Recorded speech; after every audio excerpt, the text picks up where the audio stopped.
Magandang araw mga kaibigan. Bigyan natin ng reaction, opinion itong post ng Duterte Legacy.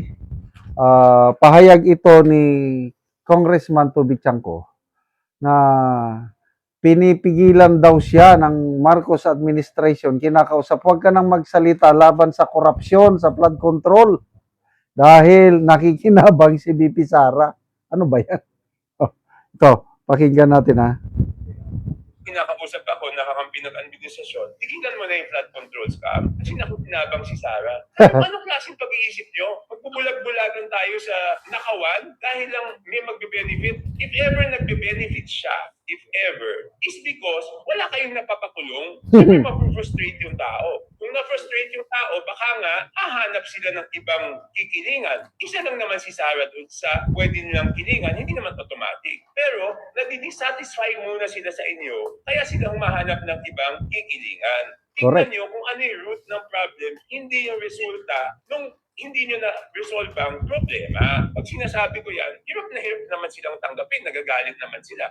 Kinakausap ako, nakakampi ng administrasyon, tigilan mo na yung flood control scam kasi nakutinabang si Sara. Sabi ko, ano klaseng pag-iisip nyo? Magbubulag-bulagan tayo sa nakawan dahil lang may magbe-benefit. If ever nagbe-benefit siya, if ever, is because wala kayong napapakulong. Siyempre mapufrustrate yung tao. Kung na-frustrate yung tao, baka nga hahanap sila ng ibang kikilingan. Isa lang naman si Sara doon sa pwede nilang kilingan, hindi naman automatic. Pero nadi-dissatisfy muna sila sa inyo, kaya sila humahanap ng ibang kikilingan. Tingnan nyo kung ano yung root ng problem, hindi yung resulta nung hindi nyo na-resolve ang problema.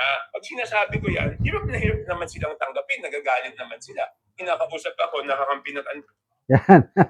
Salamat po, Congressman Toby Chanco.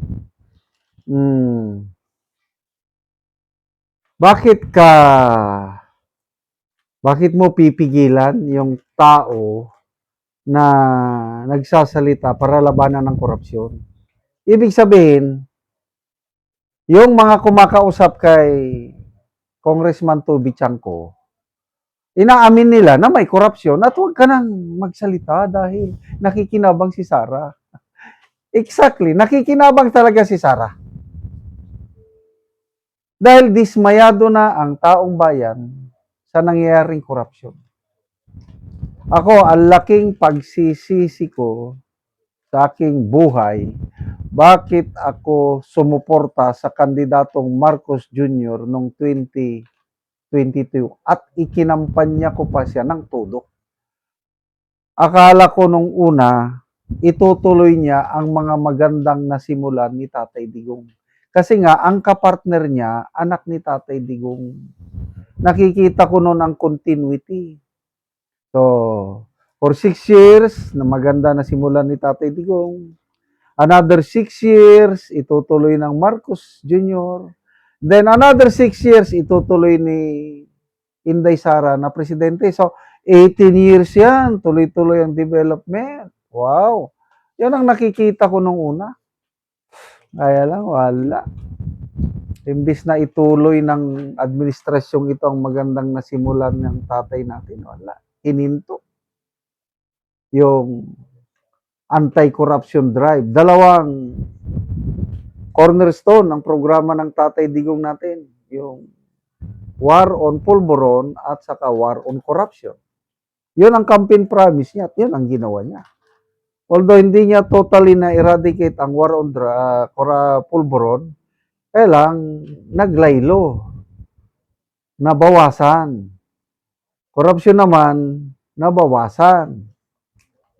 So itong administrasyong sana ito, pag itinuloy niya yon, di bawas ng bawas. But wala.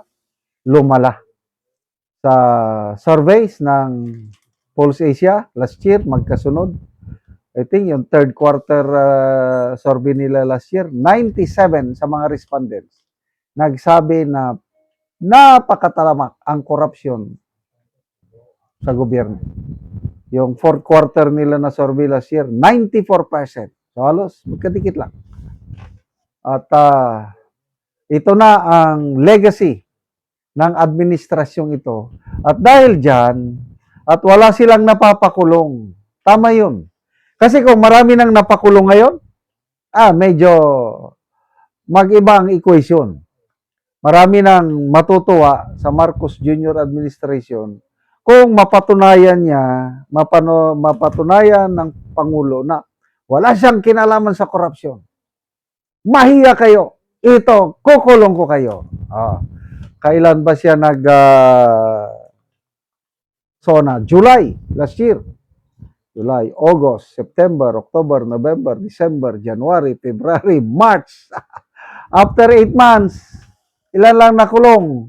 Si Sara Diskaya lang at saka si ex-senator Revilla at may mangilan-ilan pa na mga DPWH official na malilit na isda, dilis. Yun lang. So ano ngayon ang taong bayan na ninakawan? Anong pakiramdam natin na ako kung ninakawan ako, lalo na pinaghirapan ko, talagang magagalit ako at sisingilin ko yung nagnakaw. Papanagutin ko. Yun ang hinaing ng taong bayan. Paano mapanagot yung mga nagnakaw? Paano mapanagot ang mga maletagang? BP Sara. Kaya nakikinabang talaga si BP Sara itong usapin sa flood control mess o scam. Dahil nakikita ng taong bayan na kung si Sara Duterte ang maging Pangulo, mananalo, siguradong panagutin niya. Kaya, tama yung assessment ni Congressman Edgar Erese. Pag nanalo si BP Sara sa 2028, dalawang senaryo lang mangyari dito sa administrasyon Marcos and his allies. Either makulong or mag-exile. Select the best answer. Papayagan ba natin mag-exile sila? Ay, wag na.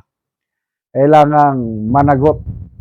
Kaya, konting tiis na lang mga kababayan, mga kapwa ko DDS.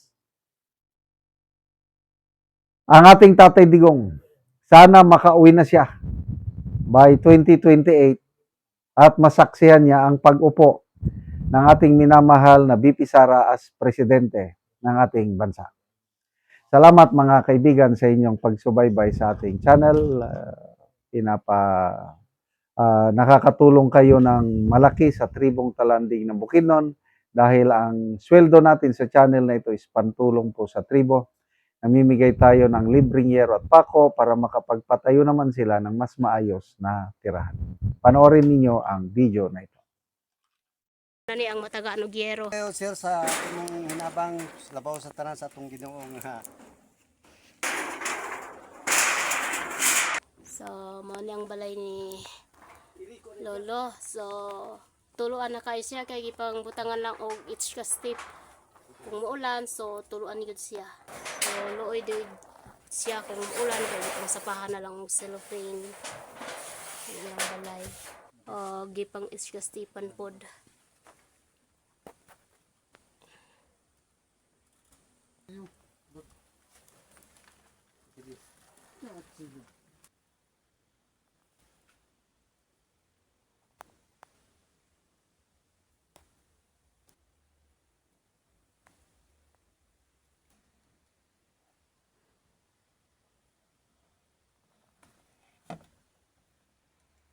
So, pila na ni katuig ko lang imong balay sa nainani na. 14 na katuig.